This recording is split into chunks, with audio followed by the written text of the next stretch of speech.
پاکستان کی معاشی صورتحال بہت زیادہ اچھی نہیں ہے، اور ساتھ ساتھ ہم یہ بھی دیکھ رہے ہیں کہ پاکستان کے دیگر جو ہمسایہ ممالک ہیں، دوست ممالک ہیں، برادر ممالک ہیں، سعودی عرب ہے، متحدہ عرب امارات ہے، انہوں نے پاکستان کی اکانومی کو سہارا دینے کے لیے تعاون کیا ہے، اور بڑے بڑے آپ کہہ سکتے ہیں کہ 20 ارب ڈالر کی سرمایہ کاری کا اعلان سعودی عرب کی طرف سے ہوا، پھر کچھ قرض بھی دیا گیا.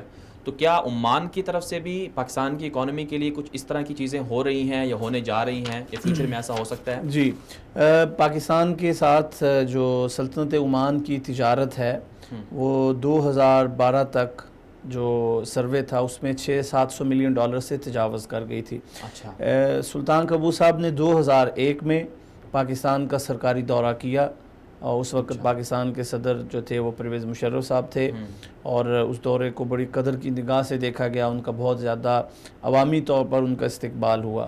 اس میں انہوں نے 100 ملین ڈالر جو تھے وہ بلوچستان کو دیے، اور وہاں کے لوگوں کو اپنی فوج میں بھرتی کرنے کا بھی کہا.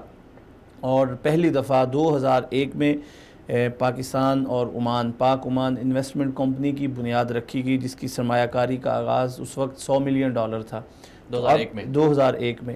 تو اب الحمدللہ اس کا جو منافع ہے اس کمپنی کی جو انویسٹمنٹس ہیں وہ تقریباً لگ بھگ کوئی 800-900 ملین ڈالر کے قریب ہو گئی ہیں.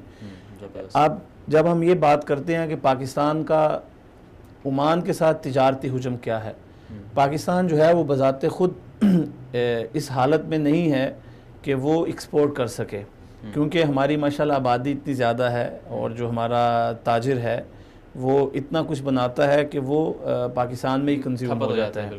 لیکن دوسری طرف ہم یہ دیکھیں کہ جو 2,80,000 پاکستانی ہیں، یا 2,80,000 جو پاکستانی ہیں، اسی طرح 10 لاکھ دبئی میں ہے، امارات میں ہے، سعودی عرب میں ہیں، تو وہ جو خالص اپنی کمائی بھیجتے ہیں. مثال کے طور پہ پاکستانی جو عمان میں ہیں وہ 1.5 ارب ڈالر وہ وہاں سے بھیجتے ہیں سالانہ، اور سعودی عرب سے 4.5 ارب ڈالر تقریباً. جی، اگر آپ ریشو نکالی جائے، کیونکہ پاکستانیوں کی تعداد سعودی عرب کے مقابلے میں وہاں پہ کم ہے، تو پر ہیڈ کے حساب سے سلطنت عمان جو ہے وہ سب سے زیادہ ہے. 1.5 ارب ڈالر جو ہے یہ آپ کو پلیٹ میں رکھ کے دیا جاتا ہے. جو غریب مزدور ہے، سارا دن پتھر توڑتا ہے اور سڑک پہ کام کرتا ہے، مزدوری کرتا ہے، وہ اپنی خون پسینے کی کمائی، وہ اس کے مقابلے میں سلطنت عمان ہمیں کچھ نہیں دیتی ہے. یہ جو خلیجی ممالک ہیں، جو مزدور یہاں کا پاکستان پیسہ بھیجتا ہے، وہ پاکستان کے لیے، ہماری اکانومی کے لیے ایک ریڑھ کی ہڈی کی حیثیت رکھتا ہے. تو 1.5 ارب ڈالر پاکستان کا مزدور اوورسیز پاکستانی سلطنت عمان سے پاکستان بھیجتا ہے ہر سال، اور وہاں سے اس کے مقابلے میں کچھ نہیں آتا. تو اس لیے جو ہے یہ ہمارے لیے بڑی خوشائند بات ہے. جو اوورسیز پاکستانی ہیں، خاص طور پہ خلیجی ممالک میں، وہ سب سے زیادہ پوری دنیا سے پیسہ پاکستان بھیجتے ہیں.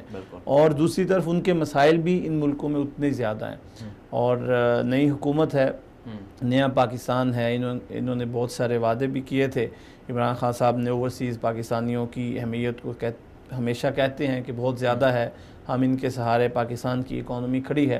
تو اب یہ وقت ہے کہ یہ ثابت کریں کہ نیا پاکستان یا نئی حکومت جو ہے وہ اوورسیز پاکستانیوں کا درد سمجھتی ہے، اور جو مزدور یہاں پہ کام کرتا ہے اس کو ہم مقابلے میں کیا دیتے ہیں.